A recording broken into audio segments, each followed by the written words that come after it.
ሰላም ጤና ይስጥልን የተከበራችሁ ቤተሰቦቻችን እንደምን አምሽታችኋል? ምሽቱን አበይት መረጃ ወደ እናንተ እናደርሳለን። አብራችሁን ቆዩ።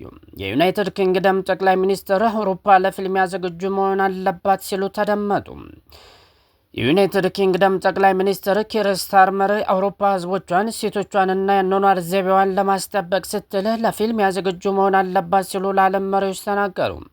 ቅዳሜ ዕለት በሙኒክ የደህንነት ኮንፈረንስ ላይ ንግግር ያደረጉት ስታርመር በዩናይትድ ኪንግደም እና በአውሮፓ ህብረት መካከል ጥልቅ ግንኙነትና ትብብር እንዲኖር ጥሪ አቅርበዋል።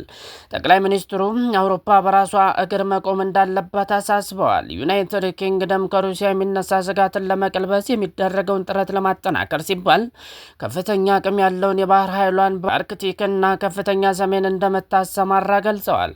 ስታርመር በንግግራቸው የጠቀሱት ከፍተኛ ሰሜን የዓለምን ሰሜናዊ ጫፍ ለመግለጽ የሚውል መጠሪያ ሲሆን ስፍራውም የአርክቲክ ክበብንና በአቅራቢያው ያሉ አካባቢዎችን ያካትታል። በቀጠናው የተጋረጠውን የሩሲያን ስጋት ለመመከት የሚደረገው ጥረት ውስጥ አሜሪካም፣ ካናዳና ሌሎችም የኔቶ ሀገሮች እንደሚሳተፉ አስረድተዋል። ዩክሬን እየተደረገ ያለውን ጦርነት ለመቋጨት ወደፊት ስምምነት ከተፈጸመ በኋላ ሩሲያ የጦር ኃይሏን መልሳ በፍጥነት እንደምታጠናክር ጠቅላይ ሚኒስትሩ ገልጸዋል። ለዚህም ሲባል አውሮፓ ጥቃትን ለመግታት እንዲሁም ካስፈለገ ለመዋጋት ዝግጁ መሆን እንዳለባት ተናግረዋል። ጠንካራውን ኃይላችንን መገንባት አለብን፣ ምክንያቱም የዚህ ዘመን መገባባያ ወታደራዊ ኃይል ነው ሲሉም የአውሮፓ መሪዎችን አሳስበዋል። ከዚህ ቀደም የአሜሪካ ፕሬዝዳንት ዶናልድ ትራምፕ አውሮፓውያን ሀገራት በኔቶ መመሪያ አንቀጽ 5 መሰረት ጥቃት የሚደርስበትን አጋር ሀገር ለመከላከል የገቡትን ቃል ያከበሩት እንደሆነ ጠይቀው ነበር። ከኔቶ መሰረታዊ መርሆች አንዱ የሆነው አንቀጽ 5 በአንድ ወይም ከዚያ በላይ በሆኑ የህብረቱ አባላት ላይ የሚከፈት ጥቃት በሁሉም ላይ የተፈጸመ ተደርጎ እንደሚወሰድ ደንግጓል። የፕሬዝዳንት ትራምፕን ጥርጣሬ አዘል ጥያቄ ለማርገብ የሞከሩት ጠቅላይ ሚኒስትሩም የዩናይትድ ኪንግደም ለአንቀጽ 5 ያላት ቁርጠኝነት እንደምንጊዜውም ሁሉ ጠንካራ እንደሆነ ተናግረዋል። ጥርጣሬ እንዳይገባችሁ ከተጠራን ዩናይትድ ኪንግደም ዛሬውኑ ልታግዛችሁ ትመጣለች ብለዋል። ከዩናይትድ ኪንግደሙ ጠቅላይ ሚኒስትር አስቀድመው ንግግር ያደረጉት የአውሮፓ ህብረት ኮሚሽን ፕሬዝዳንት ኡርሱላ ቮን ደር ሊየን ስታርመርን ፍንክች የማይል አጋርና ወዳጅ ሲሉም ገልጸዋቸዋል። የአውሮፓ ህብረትና ዩናይትድ ኪንግደም ከውስጥ ሆነው ህብረታቸውን ሊያዳክሙ ከሚሞክሩ የውጭ ኃይሎች ስጋት ተጋርጦባቸዋል ብለዋል። በአሜሪካ እርምጃዎች ምክንያት አውሮፓ ያልተጠበቀ ሁኔታ ውስጥ መግባቷን የጠቆሙት ፕሬዝዳንቱም አህጉሪቷ ራሷን ለመከላከል ይበልጥ ኃላፊነት መውሰድ እንዳለባት ገልጸዋል። አውሮፓ ወደፊት መውጣትና ኃላፊነቷን መወጣት አለባት ሲሉም አክለዋል። ወደ ሌላኛው መረጃችን ስናመራ ኢራን የኒውክሌር ስምምነት ላይ ለመድረስ ሲባል ከአቋሟ ፈቀቅ ብላ ለመነጋገር ዝግጁ መሆኗን ገለጸች። ኢራን አሜሪካ የጣለችባትን ማዕቀቦች ለማንሳት ፈቃደኛ ከሆነች ከአቋሟ ፈቀቅ ብላ የኒውክሌር ስምምነት ላይ የመድረስ ሀሳብን ለማጤን ዝግጁ መሆኗን አንድ የኢራን ሚኒስትር ተናገሩ። የአሜሪካ ባለስልጣናት ቴህራንና ዋሽንግተን የሚያደርጉት ድርድር ለመጓተቱ ተጠያቂዋ ኢራን እንጂ አሜሪካ እንዳልሆነች በተደጋጋሚ በአጽንኦት ተናግረዋል።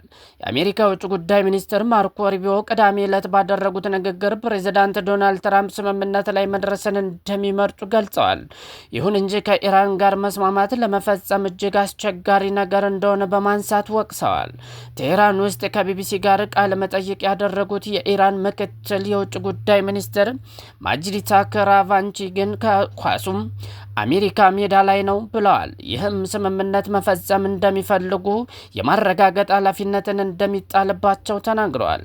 ቅን ከሆኑ ወደ ስምምነት የሚያደርሰውን መንገድ እንደምንወስድ እርግጠኛ ነኝ ሲሉም አክለዋል።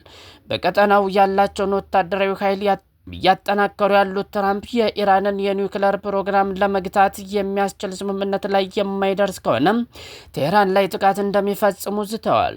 ትራምፕ ይህንን ያሉት ባለፈው ወር በመላው ኢራን ጸረ መንግስት ተቃውሞ ከተካሄደ በኋላ ነው። አገሪቱ መንግስት ተቃውሞውን ለማፈን በወሰደው እርምጃ በሺዎች የሚቆጠሩ ሰዎች መገደላቸውን የሰብአዊ መብት ተሟጋች ቡድኖች ገልጸዋል።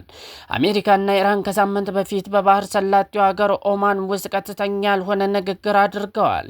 የዚህ ድርድር ሁለተኛ ዙር በሚቀጥለው ሳምንት ማክሰኞ ጄኔቫ ውስጥ እንደሚካሄድ ምክትል የውጭ ጉዳይ ሚኒስትር አረጋግጠዋል። ንግግሩ ከሞላ ጎደል በአዎንታዊ አቅጣጫ እየተጓዘ ነው፣ ለመደምደም ግን ገና ነው ብለዋል። በዚህ ድርድር ቴህራን አቋሟን እንደምታስተካክል ማረጋገጫ ለመስጠት ስትል 60% የበለጸገውን ዩራኒየም ጥራት ለመቀነስ ሐሳብ ማቅረቧን ጠቁመዋል። ዩራኒየም አሁን ያለበት የጥራት ደረጃ ወደ ጦር መሳሪያነት ለመቀየር የቀረበ መሆኑም የሀገሪቱ መንግስት የኒውክሌር መሳሪያ ወደ ማምረት እያመራ ነው የሚለው ጥርጣሬ እንዲጠናከር አድርጓል። ኢራን ግን ይህንን ወንጀላን በተደጋጋሚ አስተባብላ ምክትል ውጭ ጉዳይ ሚኒስትሩ ስለ ማዕቀቦች ለመነጋገር ዝግጁ ከሆኑም እኛም ይህንንና ከኒውክሌር ፕሮግራማችን ጋር የተያዙ ሌሎች ጉዳዮች ላይ ለመወያየት ዝግጁ ነን ሲሉ ለቢቢሲ ተናግረዋል። ኢራን ይህንን የምታደርገው ማዕቀቦቹ ሙሉ በሙሉ ሲነሱ ነው ወይስ በከፊል የሚለውን ግን በግልጽ ከመናገር ተቆጥበዋል። ኢራን በአውሮፓውያኑ 2015 በተፈጸመው የኒውክሌር ስምምነት ወቅት እንዳደረገችው ሁሉ አሁንም ከ400 ኪሎ ግራም በላይ የሆነውን በከፍተኛ ደረጃ የበለጸገ ዩራኒየም ክምችቷን ወደ ሌላ ሀገር ለማጓጓዝ ተስማማ እንደሆነ ለታንክ ራቫንጂ ጥያቄ ቀርቦላቸዋል። ምክትል ውጭ ጉዳይ ሚኒስትሩም በድርድሩ ሂደት ምንም እንደሚፈጠር ለመናገር ጊዜው ገና ነው ሲሉ ምላሽ ሰጥተዋል። ከ10 ዓመታት በፊት በተፈጸመው ባለብዙ ወገን ስምምነት አማካኝነት ኢራን 11000 ኪሎ ግራም ብዛት ያለውን በዝቅተኛ ደረጃ የበለጸገ ዩራኒየም ወደ ሩሲያ ልካ ነበር። ይሁን እንጂ ድርድሩ ከተፈጸመ ከ3 ዓመታት በኋላ ትራምፕ አሜሪካን ከስምምነቱ አስወጥተዋል። ሩሲያውንም ከኢራን የሚመጣ የበለጸገ ዩራኒየም ለመቀበል ጥያቄ አቅርባለች። ከዚህ ቀደም የወጡ ዘገባዎች ቴህራን የኒውክሌር ማበልጸግ ተግባሯን በጊዜያዊነት ለማገድ ጥያቄ እንዳቀረበችም ጠቁመዋል። ትራምፕ አርብ ዕለት በሰጡት አስተያየት ምንም አይነት ዩራኒየም የማበልጸግ ተግባር አንፈልግም ብለው ነበር። ምክትል የውጭ ጉዳይ ሚኒስትሩ ታንክ ራቫንጂ ግን ዩራኒየም የማበልጸግ ጉዳይን ዜሮ ላይ ማድረግ የሚለው አሁን አጀንዳ አይደለም፣ እኛ እስከጠየቅናቸው ድረስ ጉዳዩ አሁን ጠረጴዛው ላይ አይደለም ሲሉ ለቢቢሲ ተናግረዋል።